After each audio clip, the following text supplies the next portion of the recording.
연안부두 새벽 4시 마지막 교대. 2007년 초가을 인천 연안 여객터미널은 새벽에도 완전히 잠들지 않았다. 바다에서 올라오는 비릿한 바람이 매표소 유리문을 얇게 흔들었고 터미널 천장에 달린 형광등은 한두 개씩 깜빡이며 희미한 윙윙거림을 냈다. 출항 안내 방송은 아직 나오지 않았지만 스피커 아래로 사람들이 만들어내는 작은 소음이 먼저 흐르고 있었다. 비닐봉지 끄는 소리, 택배 상자 테이프 뜯는 소리, 손바닥으로 얼굴을 문지르는 소리. 누군가는 졸린 눈으로 커피 자판기 버튼을 연타했고 누군가는 종이컵을 잡은 채 멍하게 바닥에 떨어진 물기를 바라봤다. 터미널 밖 택시에서 내린 김서연은 목덜미로 파고드는 바람에 어깨를 움츠렸다. 28.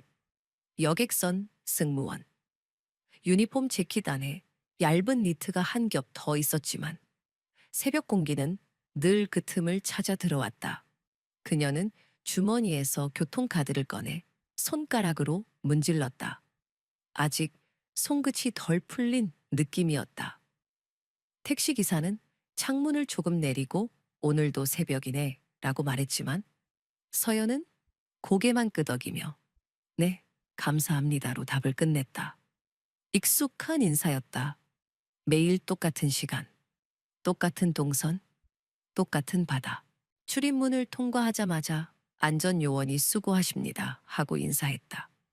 서연은 웃어 보이려 했으나 입꼬리가 잘 올라가지 않았다.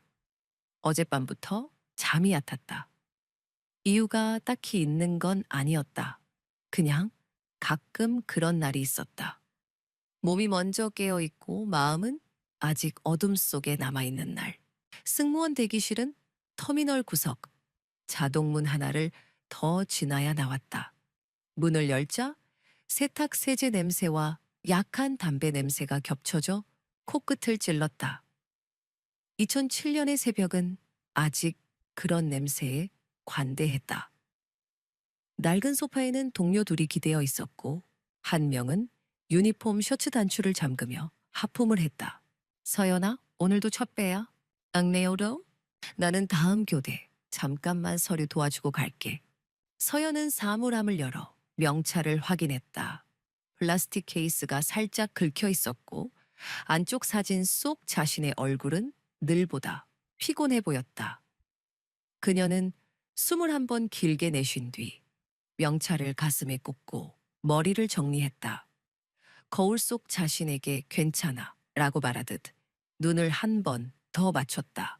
그날 서연이 타는 배는 인천 앞바다의 작은 섬으로 향하는 여객선이었다. 관광객이 몰리는 한여름이 지나 한산해질 무렵이었지만 섬으로 오가는 사람들은 계절을 크게 타지 않았다.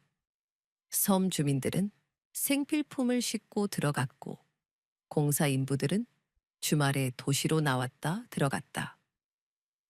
택배 기사들은 새벽을 달렸고 낚시꾼들은 계절을 핑계 삼아 또 바다로 나갔다.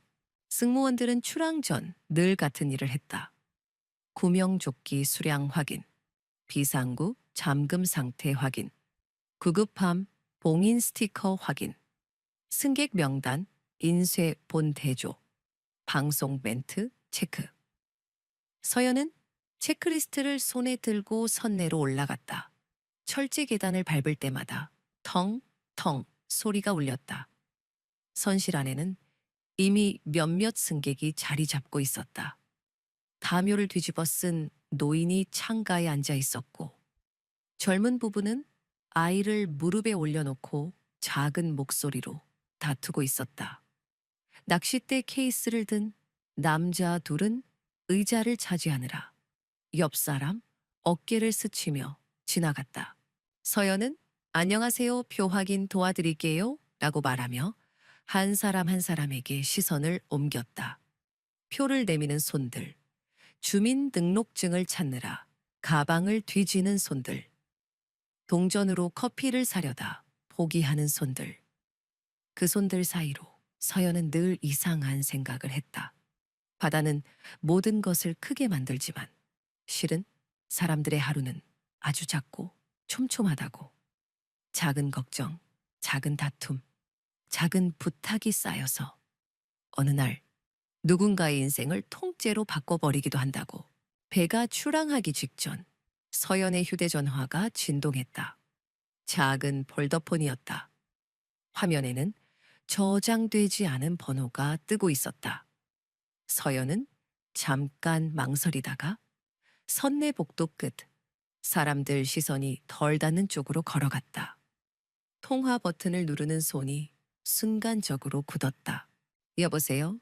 짧은 정적이 있었다. 그리고 낮고 빠른 목소리가 들렸다. 너무 가까이서 속삭이는 것처럼, 하지만 어딘가 멀리서 바람을 타고 오는 것처럼 오늘 안에 끝내야 한다고 했지. 서연은 입술을 깨물었다.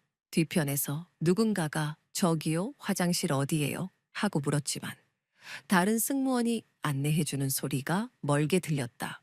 지금 근무 중이에요. 알아, 그래서 지금이야. 서연은 목소리를 더 낮췄다. 지금은 안 돼요. 지난번에도 말했잖아요. 그런 부탁 안 해요. 상대는 웃는지 한숨인지 모를 소리를 냈다. 너만 모른 척하면 끝나는 일이야. 너한테도 손해 안 가? 서연은 핸드폰을 더 꽉 쥐었다. 손바닥에 땀이 찼다. 그만하세요. 오늘 끝나고 다시 연락할게요. 오늘 끝나고. 상대는 그 말을 되씹듯 천천히 말했다. 오늘이 지나면 네가 연락할 수 있을까? 순간 서연의 심장이 한 박자 늦게 뛰었다. 그녀는 본능적으로 선실 쪽을 돌아봤다. 사람들이 있었다. 불빛이 있었다. 방송 준비하는 선장의 목소리가 있었다. 그런데도 복도 끝은 이상하게 어두웠다. 무슨 말이에요? 그냥 약속 지키라는 말이야. 서연은 더 말하지 않았다.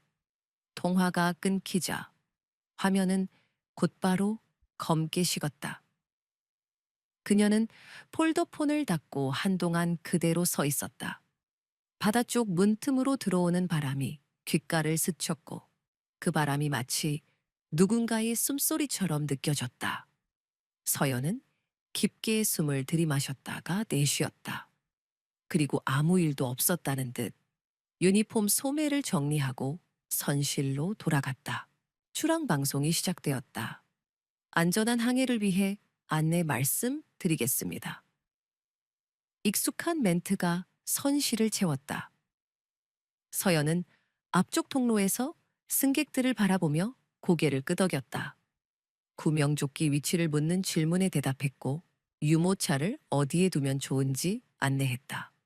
표를 다시 확인해 달라는 주민에게 웃어 보이며 네, 잠시만요 라고 말했다. 그러는 동안에도 아까 들었던 말이 머릿속 어딘가에 담아 작은 가시처럼 찔렀다. 동료 승무원 박지훈이 서연의 곁으로 다가왔다. 괜찮아. 얼굴이 좀. 서연은 바로 웃었다. 아, 그냥 잠을 덜 자서. 괜찮아. 출항 전에 선미 쪽 체크 좀 같이 할래. 잠금 확인해야 돼. 응, 가자. 선미 쪽은 선실보다 조용했다. 창고문이 몇 개 이어졌고 구명보트 장치가 벽에 붙어 있었다. 바닥은 살짝 젖어 있었다. 바닷물이 들어온 흔적이 아니라 누군가 바닥을 걸레로 대충 훑은 것처럼 얇게 물막이 남아 있었다. 지훈은 체크리스트를 보며 잠금 장치를 눌러 확인했다. 서연은 옆에서 문틈과 손잡이를 살폈다. 아무 이상도 없어 보였다. 그런데 서연은 이상하게 누군가 방금 전까지 이곳에 있었던 것 같은 기분을 지울 수 없었다. 냄새였다. 담배와 비슷한, 그러나 조금 더 날카로운 냄새. 바닷바람을 타고 들어온 게 아니라 사람에게서 나는 냄새. 서연은 무심코 뒤를 돌아봤다. 복도 끝 비상문 근처에 누군가 서 있는 것 같았다. 정확히는 어둠이 사람 형태로 뭉쳐 있는 것 같았다. 서연은 눈을 찡그렸다. 하지만 그 순간 배가 출항하며 선체가 미세하게 흔들렸고 형광등이 한 번 더 깜빡였다. 어둠의 덩어리는 사라진 것처럼 보였다. 주훈아, 왜? 아니, 그냥 방금 누가 서연이 말을 끝내기도 전에 선실 쪽에서 다른 승무원이 급하게 불렀다. 지훈 씨, 4번 자리 승객이 어지럽대요. 지훈은 알았어 하고 뛰어갔다. 서연은 잠깐 멈칫하다가 뒤따르려 했다. 그런데 손목이 차가운 것에 스쳤다. 누가 잡은 건 아니었다. 바람이었다. 비상문 틈으로 들어온 바람이 손목을 감싸고 지나갔다. 그 감각이 이상하게 쏜처럼 느껴졌다. 서연은 문 쪽으로 한 걸음 더 다가갔다. 비상문 손잡이는 차가웠고 금속은 바닷소금 때문에 미세하게 거칠었다. 그녀는 손잡이에 손을 얹었다가 이내 떼었다. 괜히 건드리면 안 될 것 같았다. 그녀는 속으로 자신을 타이르며 선실로 돌아갔다. 그 뒤로는 분주함이 서연을 삼켰다. 어지럽다는 승객에게 물을 가져다 주고 뱃멀 미약을 안내하고 아이가 울면 달래고 섬으로 보내는 상자가 통로를 막지 않게 정리했다. 배는 바다 위로 나아갔다. 창밖으로 인천의 불빛이 점점 멀어지고 물결이 검은 천처럼 선체 옆을 스쳤다. 그리고 어느 순간부터 서연은 선실 어디에도 보이지 않았다. 처음엔 아무도 이상하게 생각하지 않았다. 승무원은 늘 움직인다.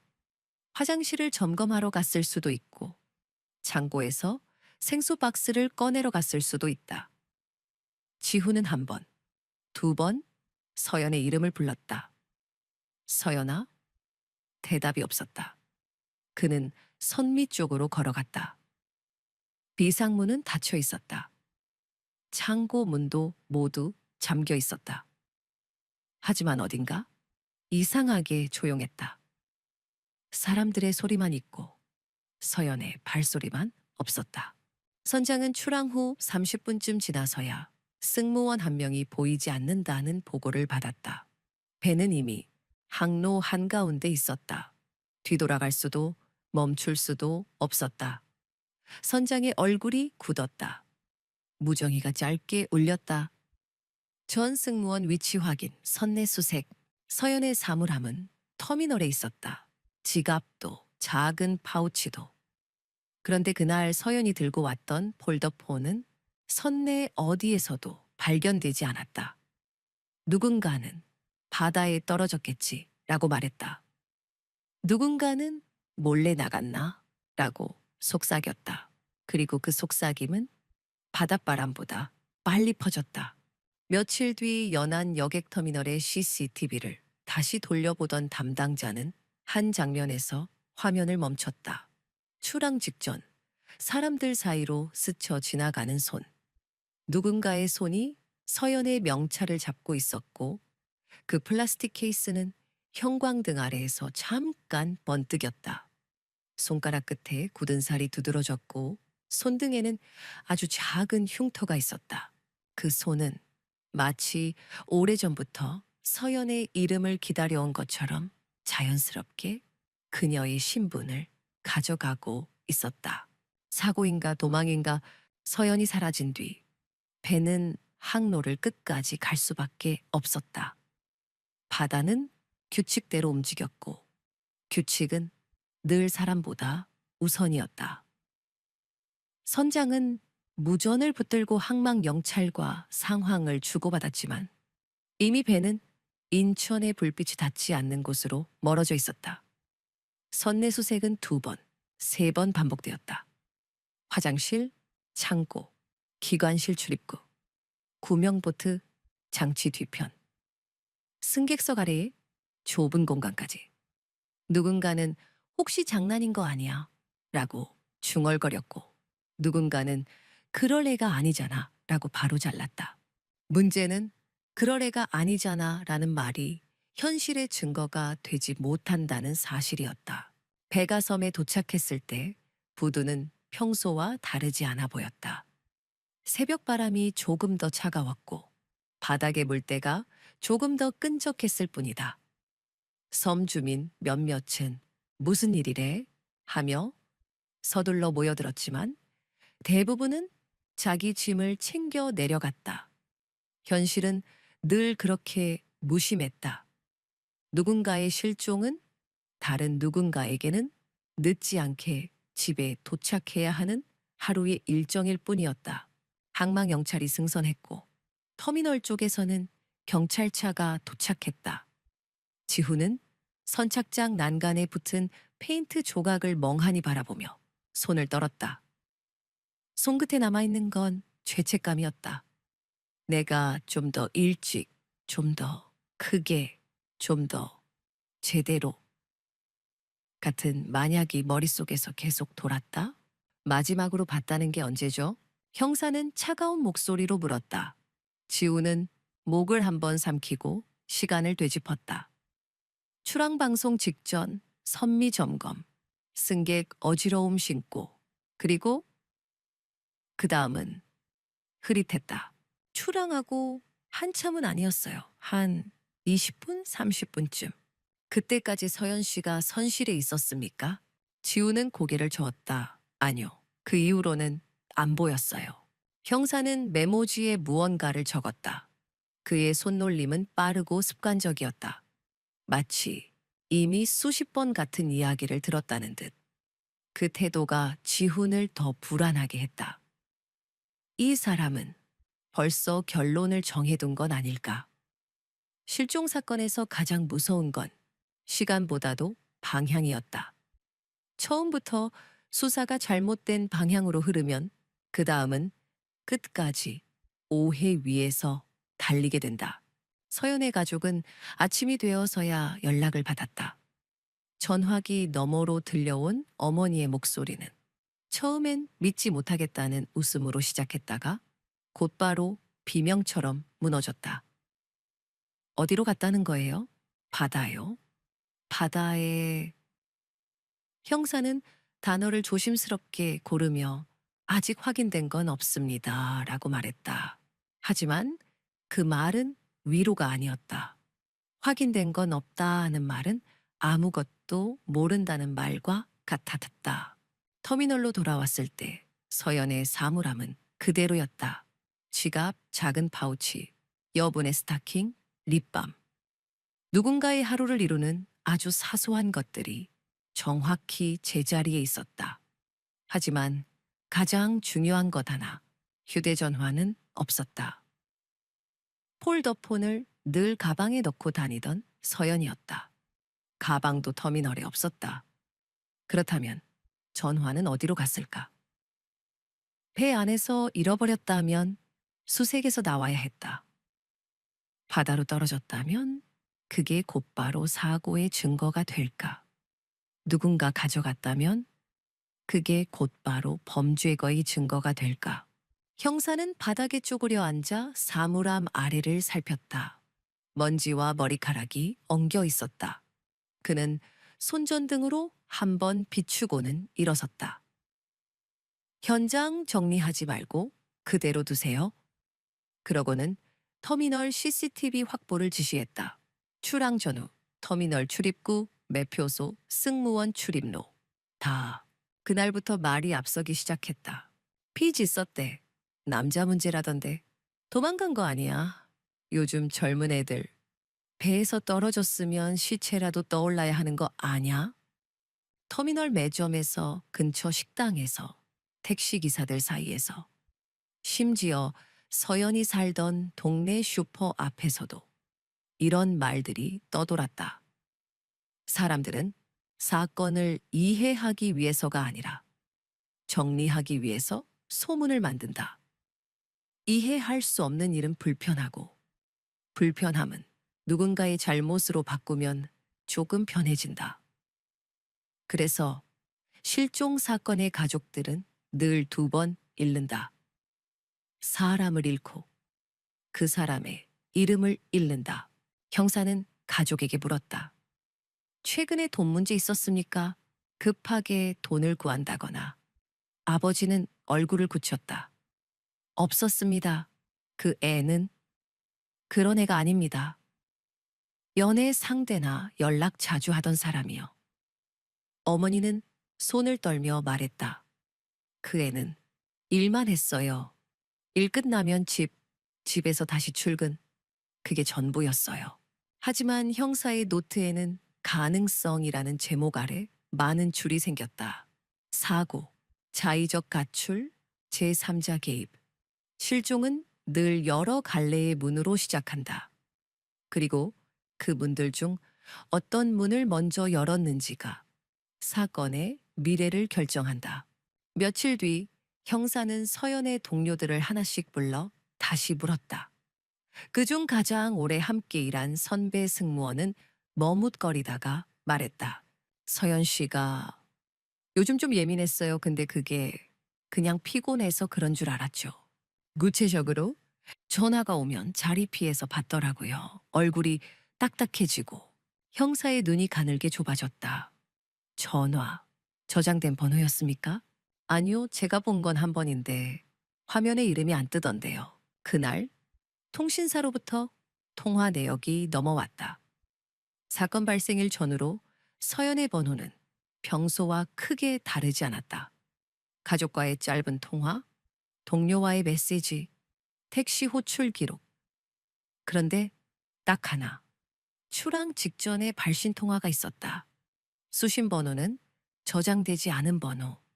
통화 시간은 27초. 짧고 너무 짧아서 오히려 찜찜했다. 그리고 더 이상한 건 그 다음이었다. 사건 당일 밤 서연의 번호에서 단 한 통의 발신이 잡혀 있었다. 통화 시간 11초. 상대 번호는 공중전화로 추정되는 단말기. 그리고 기지국 위치가 인천이 아니었다. 정확한 좌표까지는 나오지 않았지만 기록은 분명히 말하고 있었다. 그 신호는 인천 앞바다 한 섬을 잡고 있었다. 형사는 그 기록을 2번, 3번 들여다봤다. 기록은 거짓말을 하지 않는다. 사람이 거짓말을 할 뿐이다. 그는 조용히 중얼거렸다. 시험에서 전화를 했다고? 그날 밤 형사는 터미널 CCTV를 다시 돌렸다. 시간은 출항 직전. 승객들이 줄지어 올라가고 승무원들이 안내하고 짐꾼들이 박스를 옮기는 장면이 반복된다. 화면은 흔들리고 화질은 거칠었다. 2007년의 CCTV는 진실을 선명하게 보여주지 않는다. 대신 분위기를 남긴다. 누가 급했는지, 누가 멈칫했는지, 누가 피했는지. 형사는 화면을 멈췄다.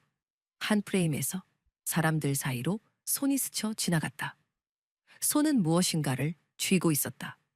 작은 플라스틱 케이스. 조명 아래에서 반짝였다. 누군가의 명찰, 누군가의 신분. 형사는 화면을 확대했다. 픽셀이 깨지며 사물의 윤곽이 흔들렸지만 케이스 안쪽의 사진이 잠깐 드러났다. 서연이었다. 그리고 그 손등에는 작은 흉터 같은 점이 있었다. 그 순간 형사는 한 가지를 깨달았다. 저 손이 서연의 명찰을 쥔 시점은 실종 이후가 아니었다. 출항 전에 터미널에서 이미 누군가가 서연의 신분을 손에 쥐고 있었다. 그 말은 곧 누군가가 서연을 사고가 아닌 사건으로 만들 준비를 하고 있었다는 뜻이다. 하지만 사건은 늘 뜻으로 굴러가지 않는다. 현실은 증거로 굴러간다. 형사는 증거를 더 찾기 위해 동료들의 말 속으로 다시 들어갔다. 서연 씨가 출항 전에 누구랑 마주친 거 봤습니까? 지우는 선미복도에서의 어둠을 떠올렸다. 형광등이 깜빡이던 순간 사람 형태 같던 덩어리, 냄새, 차가운 바람. 그는 머리를 흔들었다. 정확히는 못 봤습니다. 그럼 혹시 서연 씨가 최근에 누군가에게 부탁을 받았다는 얘기 들은 적은요? 지후는 잠깐 망설였다. 부탁이라는 단어가 이상하게 가슴을 눌렀다. 서연이 출항 직전 전화로 했던 말, 그런 부탁 안 해요. 지훈은 그 말을 들은 적이 없다. 하지만 서연의 얼굴을 떠올리면 그 말이 있었을 것 같았다. 그렇다고 추측을 말할 수는 없다. 추측은 늘 소문과 섞여 가족을 다시 찢는다. 없습니다. 지훈은 결국 그렇게 말했다. 형사는 노트를 덮었다. 그리고 가족에게 다시 돌아갔다. 가족은 경찰서 복도에서 밤을 새우다시피 했다. 어머니는 손에서 마른 피가 나올 정도로 휴대전화만 만지작거렸다.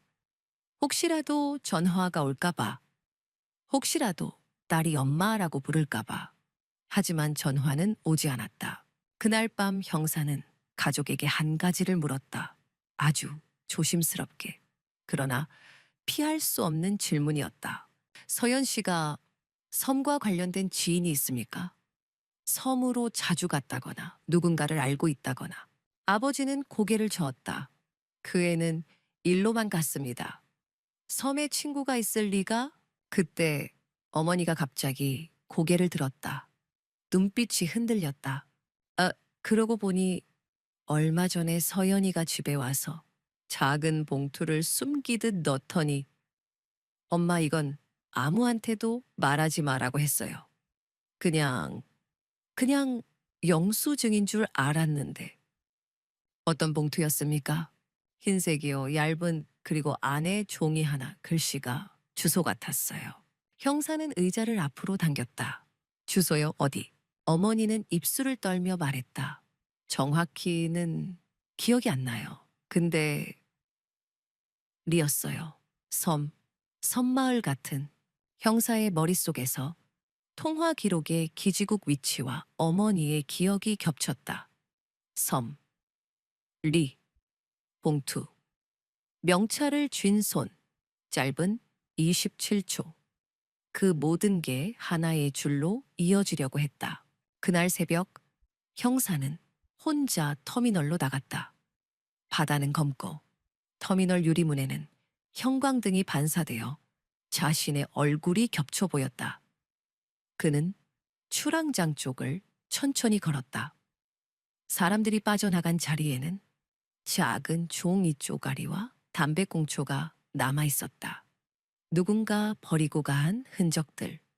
실종 사건은 늘 이런 흔적에서 시작한다. 아주 사소한 것, 아주 하찮은 것. 형사는 담배꽁초 하나를 멈춰 서서 바라봤다. 필터가 젖어 있었고 끝이 눌려 있었다. 누군가 급하게 비벼 끈 흔적. 그는 주머니에서 장갑을 꺼냈다. 그러고는 담배꽁초를 집어 증거 봉투에 넣었다.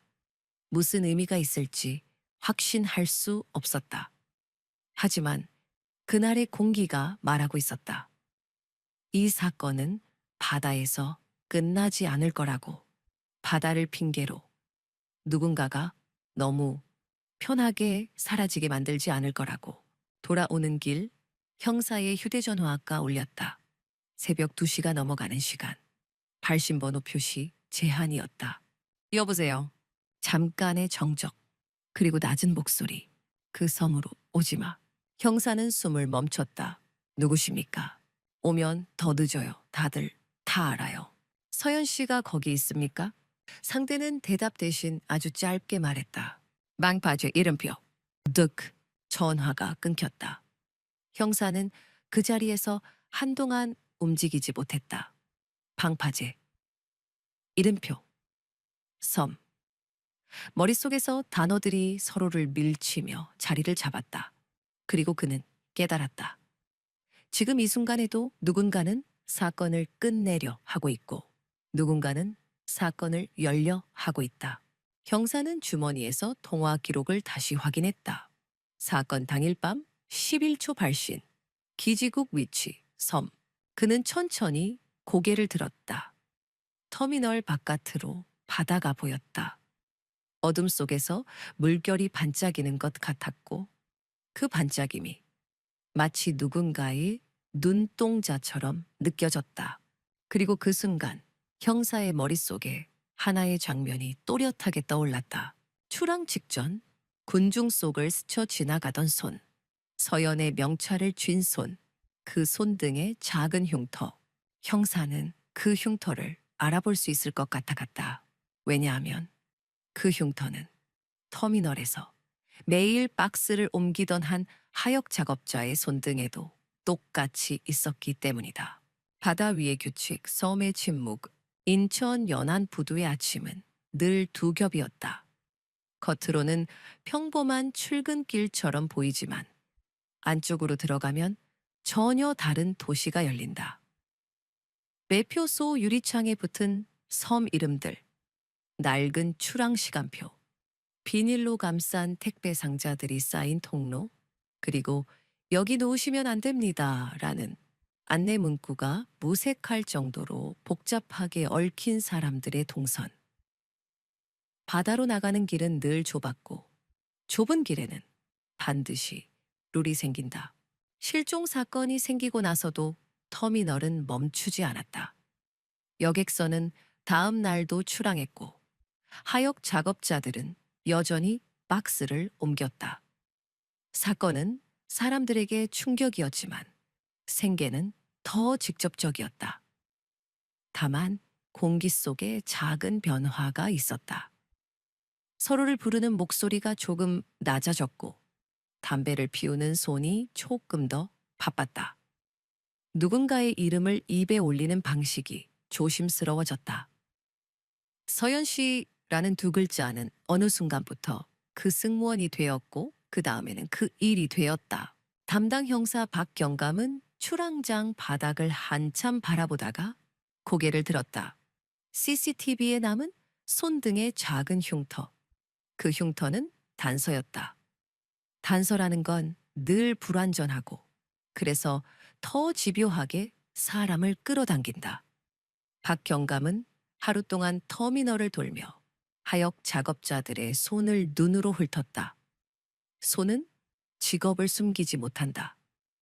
굳은 살, 갈라진 마디, 손톱 밑에 낀 먼지, 그리고 가끔은 오래된 상처.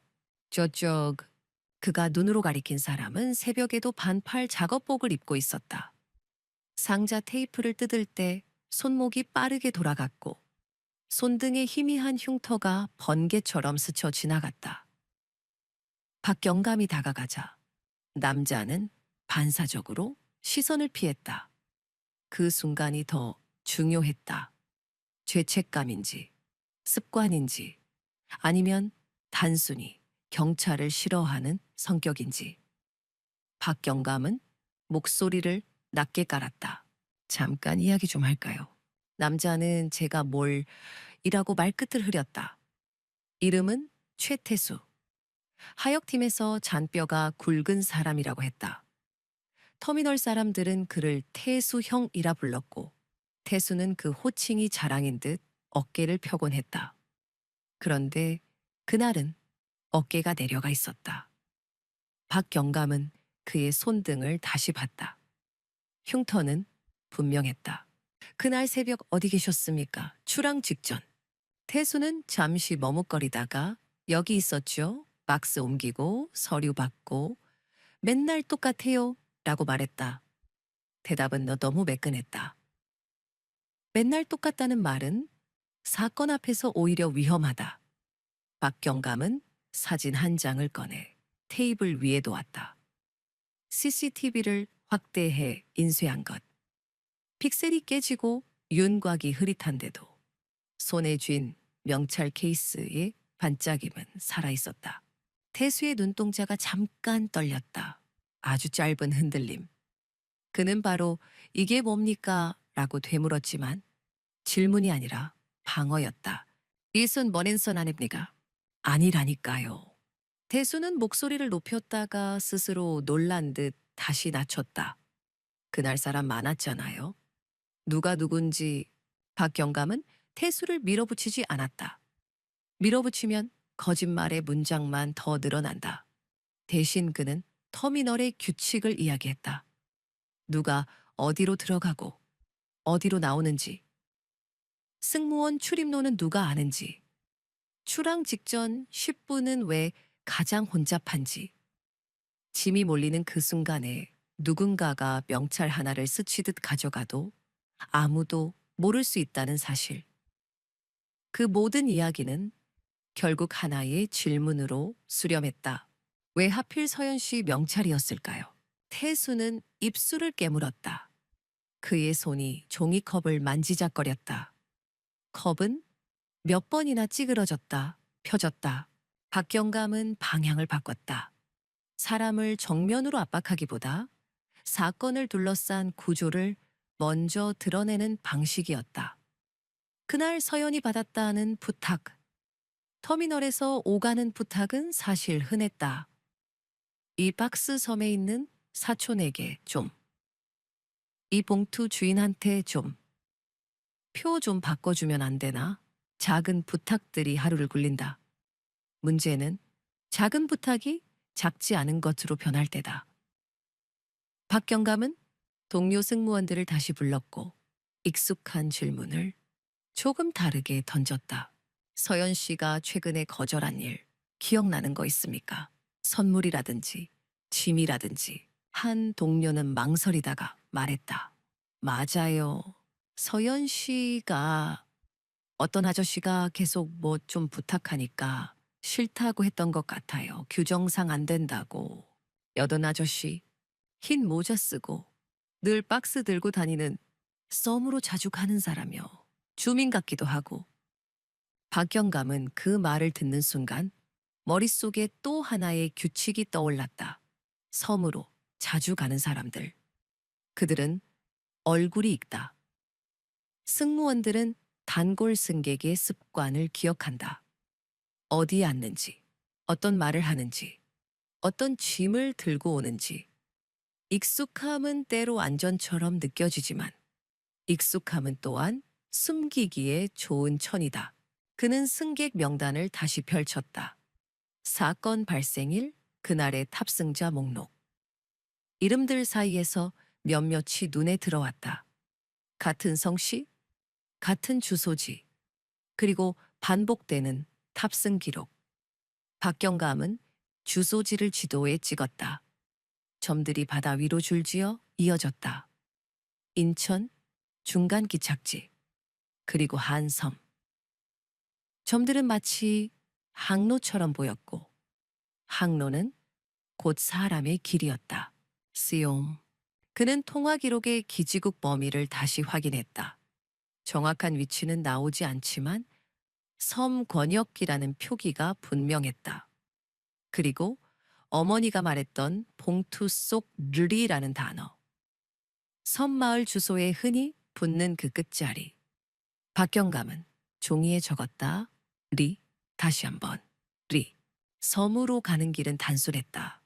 표를 끊고 배를 타고 내리면 된다. 하지만 사건에서 섬으로 가는 길은 단순하지 않았다. 섬은 공동체다. 공동체는 생존을 위해 서로를 보호한다. 보호는 때로 진실보다 먼저 움직인다. 박경감은 섬으로 들어가기 전 터미널 근처 식당에서 국밥을 먹었다. 철제 수저가 그릇을 두드리는 소리, 벽에 붙은 새벽 영업 스티커, 라디오에서 흘러나오는 트로트. 그는 그 평범함이 오히려 낯설었다. 누군가는 지금도 밥을 먹고, 누군가는 돈을 벌고, 누군가는 아이를 학교에 보낸다. 그런데 서연의 시간은 멈춰 있었다. 섬행 첫 배. 바닷바람이 얼굴을 때렸다. 배는 흔들렸고 승객들은 무심하게 잠을 청했다. 박경감은 창밖을 보았다. 물결 위로 회색빛이 번지고 먼 곳에서 섬의 윤곽이 드러났다. 섬은 늘 그렇게 등장한다. 처음에는 아무것도 아닌 것처럼. 그런데 가까워질수록 닫힌 세계라는 감각이 분명해진다. 부두에 내리자 작은 트럭들이 줄지어 서 있었다. 생수 박스, 라면 상자, 양파망, 사료 포대. 사람들은 서로를 이름으로 불렀고 낯선 얼굴 하나를 금방 알아챘다. 박경감이 걸음을 옮길 때마다 시선이 따라왔다.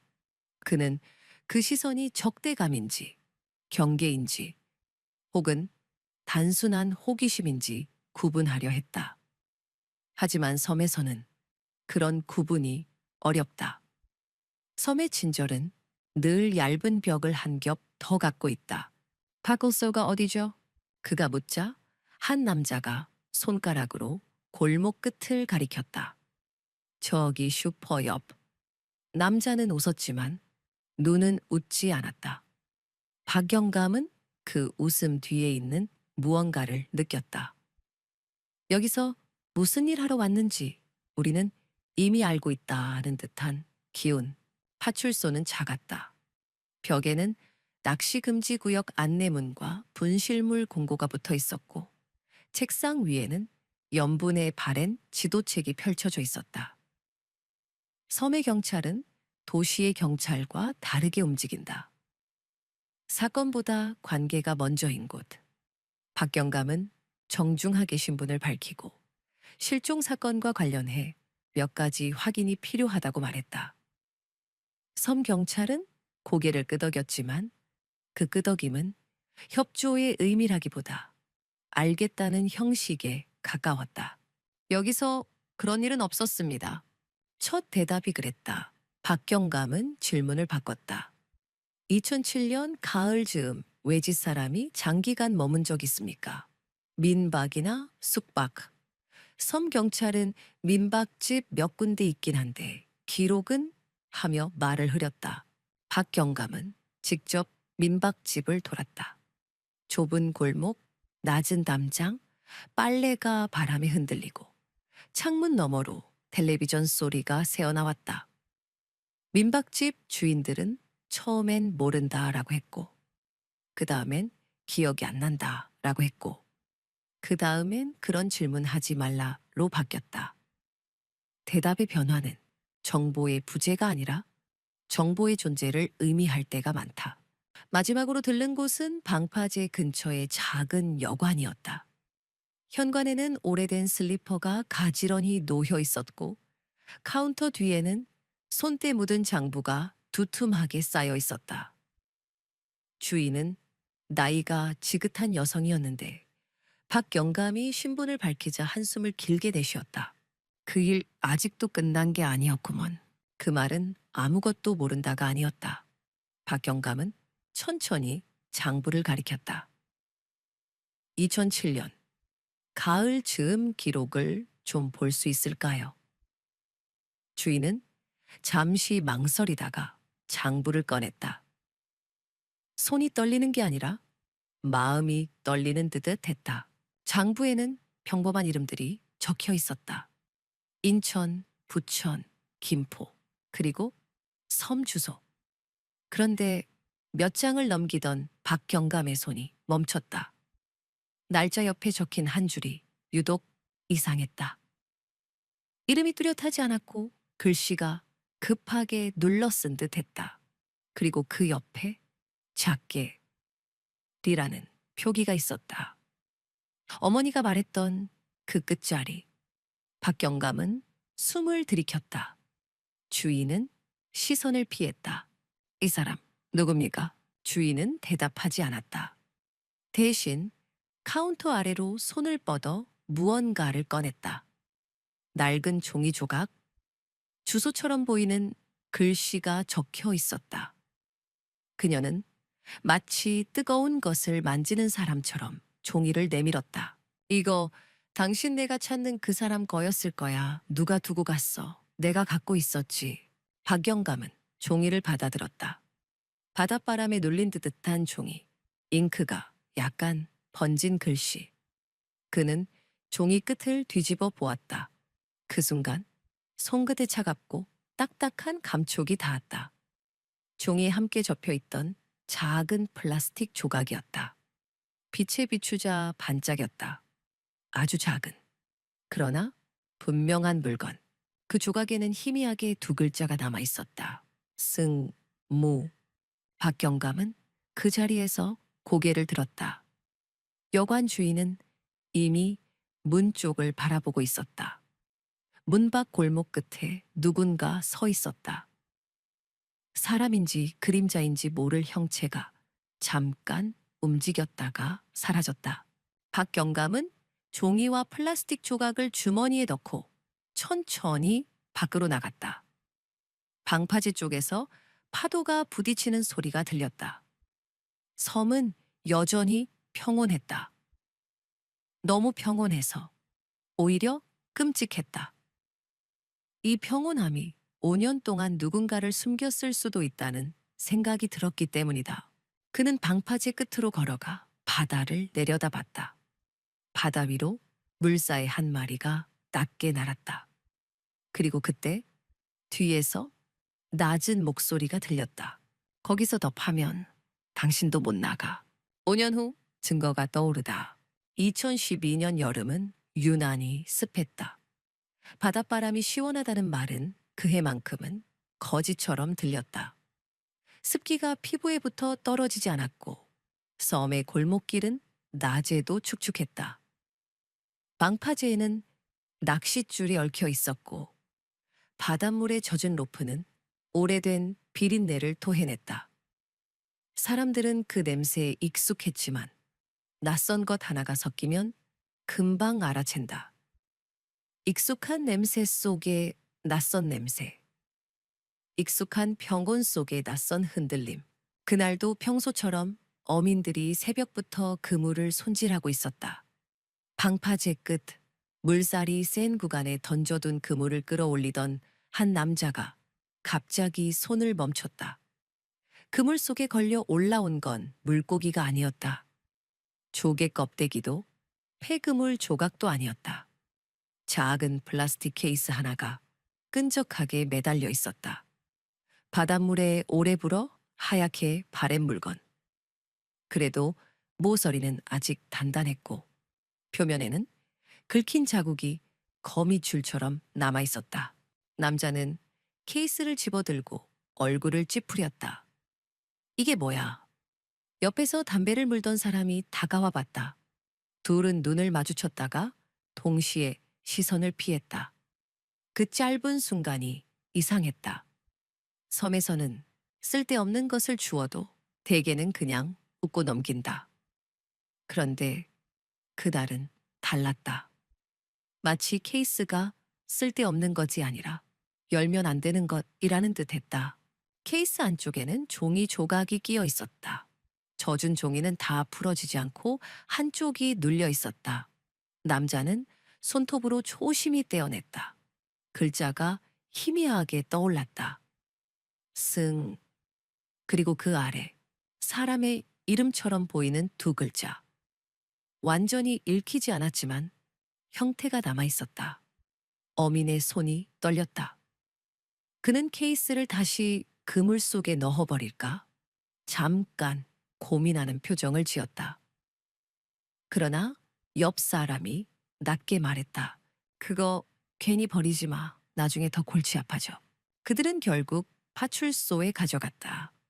섬의 파출소는 늘 작은 사건들, 분실, 술주정, 길고양이 민원로 하루가 흘러가지만 가끔은 섬의 크기와 맞지 않는 무게가 문을 열고 들어온다. 케이스를 받아든 경찰은 처음엔 시큰둥한 얼굴이었다. 또 누가 떨어뜨렸겠지. 그런데 글자를 확인하는 순간 눈빛이 바뀌었다. 경찰은 말을 줄였고 손을 씻지도 않은 채 서랍을 열어 봉투를 꺼냈다. 이건 위에서 확인해야 합니다. 섬에서 위라는 말은 늘 인천을 의미했다. 같은 날 오후 인천의 경찰서로 전화 한 통이 걸려왔다. 발신번호 표시 제한. 통화는 짧았다. 목소리는 낮았고 단어는 마치 오래 삼켜온 돌멩이처럼 굳어 있었다. 그 사람 섬에 있었어요. 형사는 의자를 끌어당겼다. 누구십니까? 어떤 사람을 말하는 겁니까? 2007년 여객선 승무원 다들 알고 있었어요. 지금 어디서 전화하십니까? 수화기 너머로 바람 소리가 들렸다. 물결과 비슷한 소리였다. 하지만 바람보다 더 분명한 것이 있었다. 숨을 참고 말하려는 사람의 긴장. 상대는 끝내 위치를 말하지 않았다. 대신 한 문장만 남겼다. 이름표가 방파제에서 나왔죠. 그게 시작이에요. 늑. 형사는 전화기만 바라봤다. 2007년의 사건이 왜 2012년에 다시 움직이는지 그 이유는 단순했다. 사건은 끝난 적이 없었기 때문이다. 끝난 건 서류였다. 사람의 실종은 서류로 끝나지 않는다. 박경감은 이미 다른 부서로 옮겨가 있었다. 그가 떠난 뒤 사건은 한 번 더 정리되어 미제의 서랍에 들어갔다. 그래도 그의 머릿속에서는 그 사건이 완전히 사라지지 않았다. 섬으로 향하는 기지국 기록, 민박집 장부의 쉿리, 그리고 방파제에서 들었던 경고의 목소리. 더 파면 당신도 못 나가. 그 말은 협박이면서 동시에 고백이었다. 섬 안에는 누군가가 원치 않는 진실이 있다는 뜻이었다. 재수사팀이 꾸려졌다. 젊은 형사 둘과 과학수사 담당자, 그리고 박경감이 자문 형태로 다시 불려왔다. 박경감은 5년 만에 사건 파일을 펼치며 종이 냄새를 맡았다. 오래된 서류는 늘 습기와 먼지 냄새가 섞여 있다. 그 냄새는 사건의 시간이다.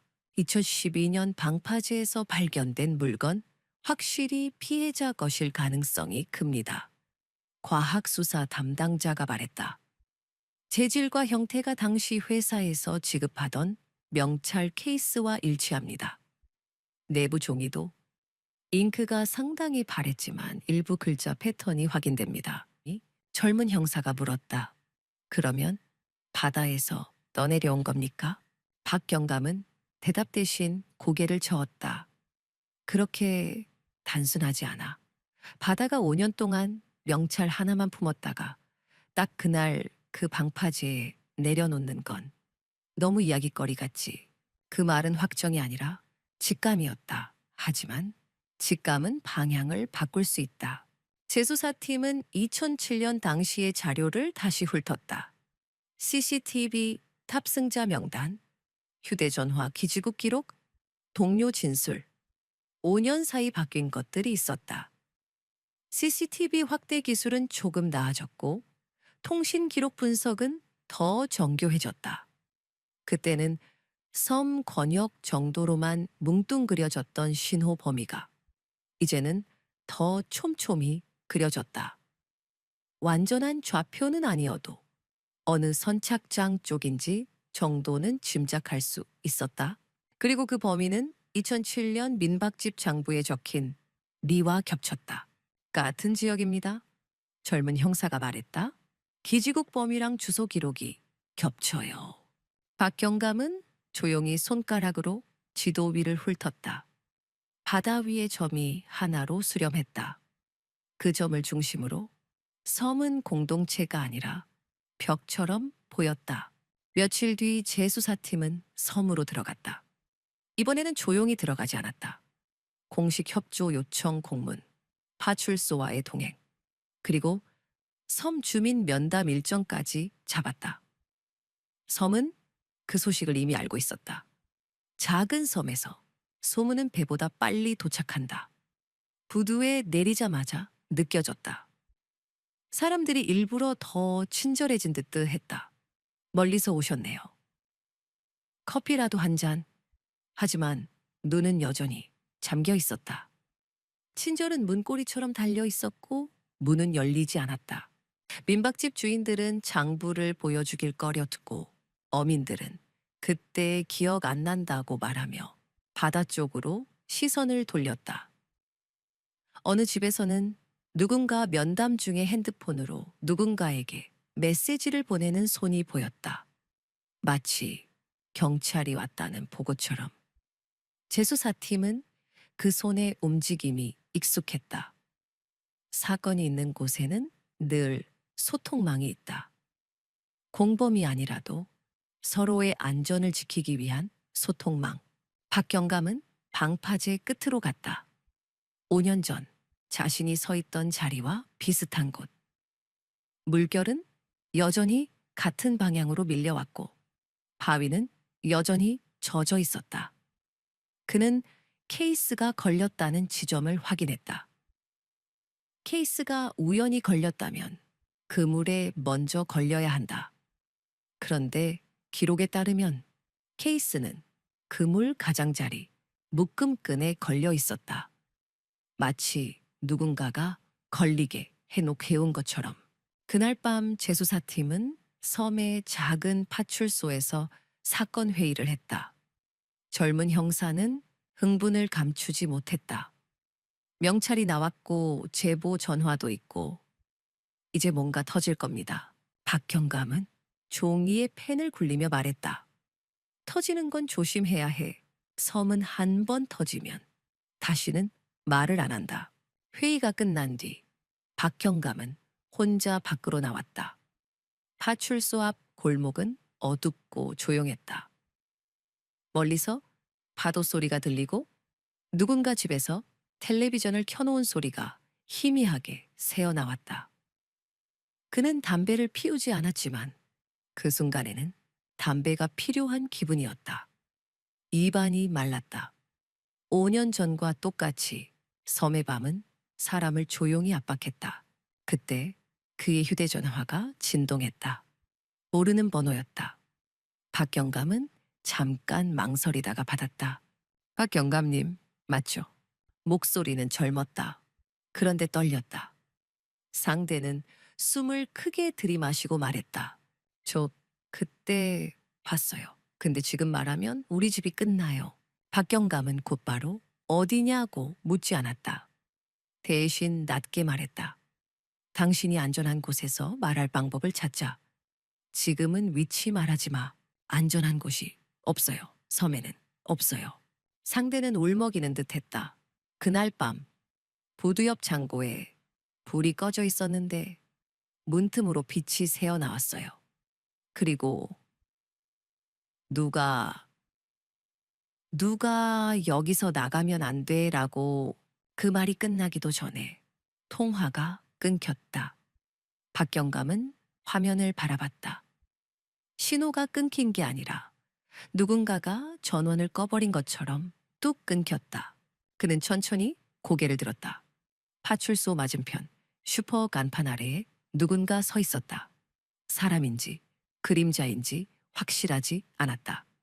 하지만 그 형체는 움직이지 않고 박경감을 보고 있는 것 같았다. 박경감은 몸이 굳었다. 시선이 마주친 순간 형체는 담벼락 뒤로 사라졌다. 그날 밤 섬의 공기는 더 무거워졌다. 그리고 박경감은 직감했다. 2012년에 떠오른 건 명찰 케이스만이 아니다. 5년 동안 눌러두었던 목격이라는 단어가 이제 누군가의 목구멍까지 올라와 있다는 것을. 섬마을에서 발견된 진실. 다음 날 아침 섬은 아무 일도 없었다는 듯 움직였다. 슈퍼 앞에는 아이스크림 냉동고 뚜껑이 덜컥 열리고 닫혔고 방파제 쪽에서는 낚싯대가 규칙적으로 휘었다 펴졌다. 경운기 한 대가 골목을 지나가며 흙먼지를 얇게 남겼고 마당의 빨래는 바닷바람에 하얗게 부풀었다. 그런데 그 평온이 오히려 박경감의 신경을 더 날카롭게 만들었다. 평온은 섬의 본능이었다. 바깥에서 무슨 일이 일어나든 안쪽의 질서를 지키는 것. 그 질서를 깨뜨리는 사람은 늘 외지인이 된다. 재수사팀은 파출소에서 간단히 역할을 나눴다.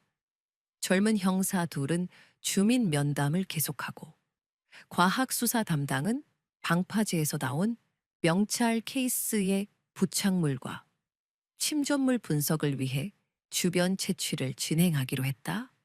박경감은 한 가지에 집중했다. 전날 밤 통화로 봤다고 말했던 사람.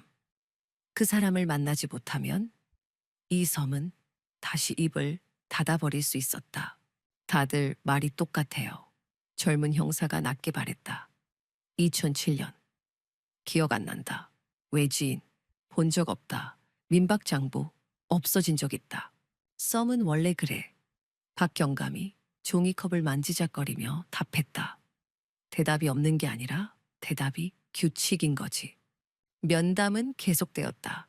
누군가는 웃으며 차를 내왔다가도 질문이 깊어지면 갑자기 입술을 다물었다.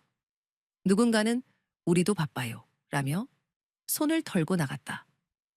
누군가는 처음부터 끝까지 몰라요만 반복했다. 그런데 반복이 많아질수록 박경감은 오히려 확신했다. 이 섬은 모르는 게 아니라 알고 있었다. 점심 무렵 파출소 문이 열렸다. 작은 체격의 여성이 들어와 주변을 두리번거렸다. 모자를 깊게 눌러쓴 얼굴은 그늘이 져 있었고 손에는 편의점 비닐봉지가 들려 있었다. 섬 사람 같기도 했고 관광객 같기도 했다. 하지만 그녀의 시선은 관광객의 그것이 아니었다. 공간을 구경하는 눈이 아니라 사람을 피하는 눈이었다. 저 어제 전화. 여성이 말끝을 삼켰다. 목소리는 떨렸다. 박경감님. 맞으세요? 박경감은 즉시 자리에서 일어났다. 여기서 말하지 말고 밖으로 나갑시다. 그들은 파출소 옆 좁은 골목으로 나갔다. 골목 끝에는 빨간 우체통이 하나 서 있었고 담장 너머로 고양이가 느리게 꼬리를 흔들었다. 여성이 비닐봉지를 꽉 쥐었다. 손가락 관절이 하얗게 질렸다. 이름이 뭐죠? 여성은 잠깐 망설이다가 말했다. 윤하연이요. 그때 고등학생이었어요. 시홈에서 태어났습니까? 네. 근데 지금은 인천에서 살아요. 어제는 어머니 집에 잠깐 들렀다가. 하연은 말을 멈추고 주변을 살폈다. 여기서 오래 못 있어요. 누가 보고 있어요. 박경감은 그녀의 시선이 향하는 곳을 따라봤다. 슈퍼 간판 아래 어제 밤에 보였던 형체와 비슷한 그림자가 있었다. 이번에는 분명 사람처럼 보였다. 남자. 팔짱을 낀 채로 아무렇지 않은 얼굴로. 박경감이 눈을 맞추자 남자는 시선을 돌리고 골목 안쪽으로 사라졌다. 그 사람 알아요? 박경감이 물었다. 하연은 고개를 끄덕이려다 멈췄다. 말하면 우리 집이 끝나요? 섬에서 끝난다는 말이 뭔지 아세요? 가게도 일도 사람도 다 끊겨요. 그래서 5년 동안 아무도 말하지 않았군요. 하연은 입술을 깨물었다. 다들 빚이 있었어요. 누가 도와주면 그 사람 말 들어야 했고요. 어른들은 그걸 사는 법이라고 했어요. 박경감은 목소리를 낮췄다. 2007년 가을, 그날 밤에 뭘 봤습니까? 하연의 눈이 물기를 머금었다. 배가 마지막으로 들어온 날이었어요. 저는 친구랑 방파제 쪽에 있었거든요. 그때는 스마트폰도 없고 할 것도 없어서 바다 보면서 떠들었어요. 그녀는 숨을 한번 고르고 말을 이었다. 무드 쪽으로 흰색 봉고차가 들어왔어요. 섬에서는 봉고차가 흔하지만 그날 건 이상했어요. 너무 조용했고 너무 급했어요. 누가 탔습니까? 2명은 확실히 어른 남자였어요. 그리고 1명. 하연은 손등으로 눈가를 닦았다. 여자였어요. 유니폼 같은 걸 입고 있었어요. 바람 때문에 재킷이 펄럭였는데 어깨에 회사 로고 같은 게 보였어요. 박경감의 등이 서늘해졌다. 그 여자가 서연 씨였다고 생각합니까? 얼굴은 제대로 못 봤어요. 모자도 없었고 고개를 숙이고 있었어요. 근데 걸음이 이상했어요. 다친 건 아닌데 누가 옆에서 팔을 잡고 끌어당기는 것 같았어요. 그들은 어디로 갔죠? 하연은 방파제 반대 방향, 섬 외곽 쪽을 가리켰다. 예스 창고요. 양식장 장비 두던 곳. 지금은 거의 안 써요. 그날은 거기 불이 꺼져 있었는데 문틈으로 빛이 새어 나왔어요. 박경감은 전날 통화에서 들었던 말이 떠올랐다. 문틈으로 빛이, 그리고 여기서 나가면 안 돼. 어제의 목소리와 오늘의 목소리가 하나로 겹쳤다. 그 뒤로는요. 하연은 잠시 말을 잃었다. 그날 밤 소리도 들었어요. 싸우는 소리, 그리고 여자 목소리. 그게 비명 지르는 건 아니었는데 울먹이는 소리처럼. 제가 겁이 나서 친구 손을 잡고 도망쳤어요. 다음 날 어른들이 우리를 불렀어요. 이장이랑 몇 명이 어제 본 거 있으면 잊어라고. 괜히 입 놀리면 너희 가족이 힘들어진다고. 누가 그렇게 말했습니까? 하연은 고개를 저었다. 지금 말하면 그 사람들 다 알아요. 여기선 이름을 말하는 순간 끝이에요. 박경감은 강요하지 않았다. 대신 질문을 바꿨다. 그 여자는 그 뒤로도 섬에서 본 적 있습니까? 하연의 눈동자가 흔들렸다. 한 번 봤어요. 몇 달 뒤, 슈퍼 앞에서. 그녀는 목소리를 더 낮췄다. 완전히 다른 사람처럼 보였어요. 머리도 짧고 옷도 평범했고. 그런데 눈이 너무 비어 있었어요. 제가 언니라고 부를 뻔했는데 옆에 있던 아주머니가 제 입을 막았어요. 박경감은 숨을 천천히 내쉬었다.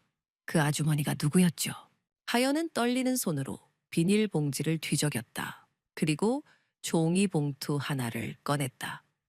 이거 어머니 장롱에서 찾았어요. 어머니도 말 안 했어요. 근데 어머니는 늘 밤에 악몽을 꿨어요. 종이 봉투 안에는 낡은 천 조각이 들어 있었다. 회색빛이 바랬고 가장자리는 뜯긴 듯 올이 풀려 있었다. 천에는 작은 자수가 남아 있었다.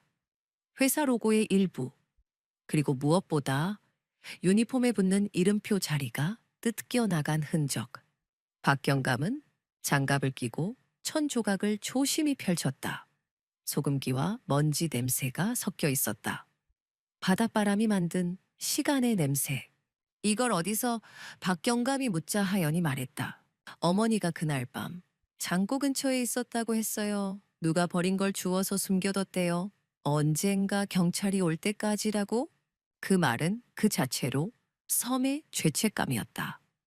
누군가는 입을 다물었지만 누군가는 최소한의 증거를 남기려 했다. 박경감은 재수사팀을 불렀다. 이 창고 지금 당장 확인합니다. 공식 절차 밟아서 젊은 형사는 눈이 커졌다. 영장 섬에서 바로 가능할까요? 가능하게 만들어야지. 박경감은 단호하게 말했다. 이건 더 이상 주정이 아니야. 오후 늦게 섬 외곽의 낡은 창고 앞에 사람들이 모였다. 파출소 경찰, 재수사팀, 그리고 과학수사 담당. 창고 문에는 새 자물쇠가 달려 있었다. 낡은 건물에 어울리지 않는 반짝임. 그 반짝임이 섬의 현재가 이곳을 관리하고 있다는 증거처럼 보였다. 문을 열자 안쪽에서 눅눅한 공기가 쏟아져 나왔다. 비린내, 기름 냄새, 오래된 목자의 냄새. 손전등 빛이 먼지를 가르며 들어갔다. 바닥에는 바퀴 자국이 희미했고 한쪽 구석에는 비닐로 덮인 장비들이 쌓여 있었다. 과학수사 담당이 바닥을 비추며 말했다. 최근에 청소한 흔적이 있습니다. 먼지가 일정하게 밀려 있어요. 그 말은 섬이 숨기기를 계속하고 있다는 뜻이었다. 박경감은 벽 쪽으로 천천히 걸었다. 벽면에는 오래된 게시물이 찢긴 자국이 남아 있었고 그 아래로 못 하나가 튀어나와 있었다. 그는 직감적으로 그 못을 만지지 않았다. 대신 주변을 살폈다. 그리고 그때 창고 뒤편에 얇은 합판이 눈에 들어왔다. 다른 벽과 재질이 달랐다. 손전등이 그 합판에 닿는 순간 합판 아래쪽에서 아주 미세한 틈이 보였다. 누군가 급히 덧댄 것처럼. 이거, 박형감이 말했다. 젊은 형사가 합판을 조심히 들어 올리자 안쪽에 작은 공간이 드러났다. 창고의 뒤에 숨겨진 비좁은 방 같은 공간. 그곳에는 낡은 담요, 플라스틱 물통, 그리고 바닥에 떨어진 단추 몇 개가 있었다. 과학수사 담당이 숨을 들이켰다. 유니폼 단추와 형태가 유사합니다. 박 영감은 그 작은 공간을 바라봤다. 사람이 몇 시간, 며칠을 버티기엔 충분한 크기였다. 아니, 버티게 하기에 충분한 크기였다. 그의 머릿속에 하연이 말했던 비어있는 눈이 떠올랐다. 그때 창고 밖에서 누군가의 목소리가 들렸다. 섬 주민들이었다. 그들은 멀찍이 서서 아무 말도 하지 않았지만 그 침묵이 항이처럼 무거웠다. 그리고 그 무리 한가운데 박경감은 어제의 그 남자를 다시 봤다. 남자는 웃고 있었다. 아주 얇게. 마치 여기까지는 올 줄 알았다 하는 얼굴로. 박경감은 창고 안에서 손바닥만 한 천 조각을 다시 바라봤다. 누군가의 이름표가 뜯겨 나간 자리. 이름이 사라진 자리. 5년 동안 바다가 삼킨 게 사람이 아니라 이름일지도 모른다는 생각이 들었다. 그날 밤 파출소로 돌아오는 길에 박경감의 휴대전화가 다시 울렸다. 이번엔 저장된 번호가 아니었다. 박경감은 받지 않고 화면을 바라봤다. 전화는 3번 울리고 끊겼다. 그리고 곧바로 문자 하나가 도착했다. 지금 열었네요. 그럼 다음은 사람이에요. 바다는 잊지 않는다. 창고에서 나온 단추 몇 개와 뜯겨나간 유니폼 조각은 있었다는 증거였지만 어디에 있었는지를 말해주진 않았다. 박경감은 그 사실이 더 잔인하다고 느꼈다. 사람은 사라졌는데 남은 것들은 너무 작아서 누구든 마음대로 의미를 붙일 수 있었다. 그럴 리 없다도 가능했고 역시 그랬다도 가능했다. 그래서 마지막 장에서는 추측이 아니라 입을 열게 할 만큼 단단한 연결이 필요했다. 재수사팀은 섬의 창고를 봉인한 채 곧바로 주변을 넓혔다. 창고로 이어지는 길목에 CCTV는 없었지만 섬에는 섬의 기록이 있었다. 슈퍼의 외상 장부, 양식장 출입일지, 선착장 작업 배치표, 민박집 장부의 빈칸들. 박경감은 그런 것들을 사람이 숨기려다 남긴 흔적이라고 불렀다. 감추려면 손을 댄다. 손을 대면 반드시 어딘가가 어색해진다. 결정적인 건 슈퍼 장부였다. 하연이 몇 달 뒤 슈퍼 앞에서 봤다고 했던 그 슈퍼. 주인은 처음엔 장부를 내놓지 않으려 했다. 왜 자꾸 옛날 일을 하고 말을 흐리며 계산대 아래로 장부를 밀어 넣었다. 그러나 젊은 형사가 공무집행 협조 이야기를 꺼내는 순간 주인의 눈빛이 잠깐 흔들렸다. 박경감은 그 흔들림을 놓치지 않았다. 장부에는 날짜 옆에 이상한 항목이 반복되어 있었다. 쌀, 라면, 생수, 그리고 한 줄. 유독 작게 적힌 글씨. 약. 그 약은 한 달에 2번씩 같은 시기, 같은 양으로 적혀 있었다. 섬에서 약을 그렇게 규칙적으로 사는 사람은 많지 않다. 게다가 구매자 이름은 비어 있었다. 주인은 그냥 내가 대신 사다 준 거야 라고 말했지만 대신이라는 말은 곧 누군가를 대신해 숨긴다는 뜻이기도 했다. 박경감은 장부를 덮지 않고 주인을 바라봤다. 그 약 누가 먹었습니까? 주인은 끝내 대답하지 않았다. 대신 입술만 달싹이다가 슈퍼 뒤편 문 쪽을 힐끗 봤다. 박경감은 그 시선이 가리키는 방향을 기억했다. 섬 사람들은 말을 하지 않을 때도 몸이 먼저 말해버린다. 같은 날 저녁 과학수사 담당이 창고 바닥에서 확보한 담배꽁초의 DNA 결과가 나왔다. 2007년 터미널 바닥에서 박경감이 넣어두었던 그 담배꽁초와 2012년 창고에서 나온 담배꽁초가 같은 사람을 가리키고 있었다. 최태수, 터미널 하역 작업자. 박경감은 서류를 한참 바라보다가 천천히 고개를 들었다. 5년이라는 시간이 한 장의 결과지 위에서 한꺼번에 접히는 느낌이었다. 태수는 인천에서 불려왔다. 조사실 의자에 앉은 그는 처음엔 버티려고 했다. 난 아무것도 몰라요. 그때 사람 많았잖아요. 왜 나한테만... 말들은 익숙했고 억울함의 모양도 익숙했다. 그런데 박경감이 담배꽁초 결과지를 테이블 위에 놓자 태수의 손가락이 한 번 굳었다. 그 다음으로 박경감이 조용히 슈퍼장부 복사본을 밀어놓자 태수는 눈을 피하지 못했다. 그 섬에 사람이 있었죠. 박경감이 말했다. 그리고 당신은 그 시작이 있었고 태수는 입을 열었다가 닫았다. 한참을 그렇게 반복하더니 마침내 낮게 중얼거렸다. 내가 죽인 거 아니야. 그 말이 바로 고백의 문이었다. 박경감은 더 이상 큰 소리를 내지 않았다. 오히려 목소리를 낮췄다. 사람은 두려울 때 더 큰 소리에 다치고 더 낮은 목소리에 흔들린다. 태수는 끝내 말을 꺼냈다. 사건은 생각보다 단순하면서도 그래서 더 비열했다. 그들은 배가 출항하기 직전 서연의 명찰을 먼저 빼앗았다. 명찰은 증명이 아니라 열쇠였다. 승무원 출입로를 잠깐 스치고 선미 쪽 사각지대로 들어가게 하는 열쇠. 서연이 규정대로 거절했던 부탁은 사실 작은 박스가 아니었다. 봉투 하나, 표면만 보면 아무것도 아닌 것처럼 보이는 봉투. 하지만 그 안에는 섬으로 들어가선 안 될 것들이 들어 있었다.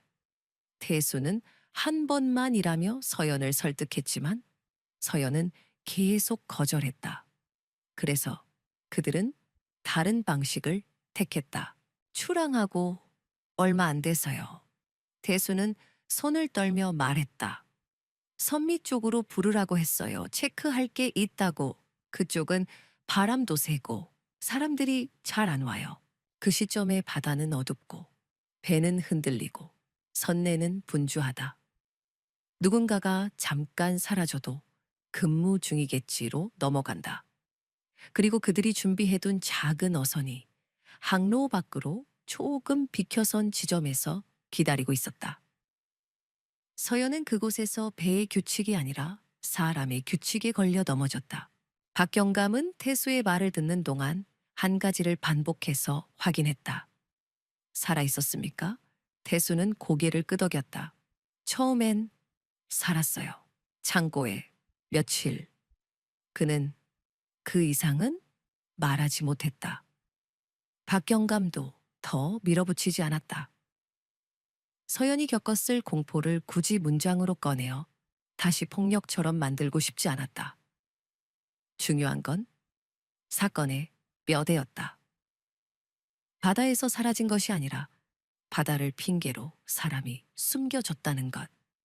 그리고 그 숨김을 가능하게 한 건 한 명의 악인이 아니라 여러 명의 침묵이었다. 다음 날 재수사팀은 슈퍼 뒤편 골목으로 들어갔다. 골목 끝에는 작은 단층집 하나가 있었고 창문에는 오래된 레이스 커튼이 쳐져 있었다. 문 앞에는 약 봉투가 비닐에 쌓여 걸려 있었다. 박경감은 그걸 보는 순간 장부의 약이 사람의 숨결로 바뀌는 느낌을 받았다. 문을 두드리자 안에서 발자국 소리가 났다. 느리고 조심스러운 발자국. 문이 아주 조금 열렸고 그 틈 사이로 여자의 눈이 보였다. 눈빛은 경계와 공포로 얇게 얼어 있었다. 박경감은 신분증을 보이며 말했다. 우리는 경찰입니다. 당신을 해치려는 게 아닙니다. 여자는 잠깐 숨을 멈추는 듯 했다. 그리고 문을 더 열지도 닫지도 않았다. 박경감은 무리하지 않았다. 대신 아주 낮은 목소리로 세상에서 가장 평범한 문장을 꺼냈다. 연안부두 새벽 공기 차갑죠. 그 말에 여자의 눈동자가 미세하게 흔들렸다. 기억이 아니라 감각이 먼저 반응하는 순간이었다. 박경감은 이어서 말했다. 그날 출항 전에 끝나고 라면 먹고 갈게라고 했던 사람 기억합니까? 여자는 입술을 떨었다. 오래 숨겨둔 이름이 혀끝에서 막혀 있는 것처럼 보였다. 그녀는 아주 작은 목소리로 말했다. 저 김서연이에요. 그 다음은 빠르게 흘렀다. 보호 조치, 안전한 장소로 이동, 추가 진술, 그리고 체포. 태수만이 아니었다. 섬에서 부탁을 돌리던 중간책, 창고를 관리하던 사람, 눈을 감아주고 장부를 비워준 사람들. 모두가 같은 문장을 반복했다. 나만 그런 게 아니었다. 그 말이야말로 이 사건의 핵심이었다. 누군가의 실종이 누군가의 생계로, 누군가의 침묵으로, 누군가의 어쩔 수 없었다로 굴러가며 5년을 버텼다. 서연은 모든 것을 또렷하게 말하진 못했다.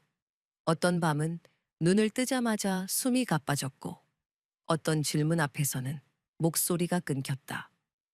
박경감은 서연에게 끝까지 다 말하라고 하지 않았다. 대신 말했다. 당신이 살아있다는 것만으로도 이미 충분히 많은 걸 말해주고 있어요.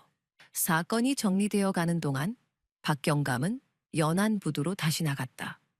새벽 4시, 형광등이 깜빡이는 소리, 커피 자판기, 앞에 졸린 사람들, 바람에 흔들리는 시간표. 모든 것이 2007년과 비슷했다. 달라진 건 그 새벽이 더 이상 평범하지 않다는 사실뿐이었다. 박경감은 출항장 난간에 손을 얹고 바다를 바라봤다. 바다는 아무 말도 하지 않았다. 하지만 바다는 늘 거기 있었다. 사건이 있을 때도 없을 때도, 사람을 삼킬 때도, 단서를 떠밀 때도, 그리고 그는 알게 됐다. 바다가 있지 않는 건 단지 증거 때문이 아니라 결국 누군가가 입을 열게 되는 순간이 오기 때문이다. 문제는 그 순간이 너무 늦지 않게 오도록 우리가 무엇을 지켜야 하느냐는 것이다.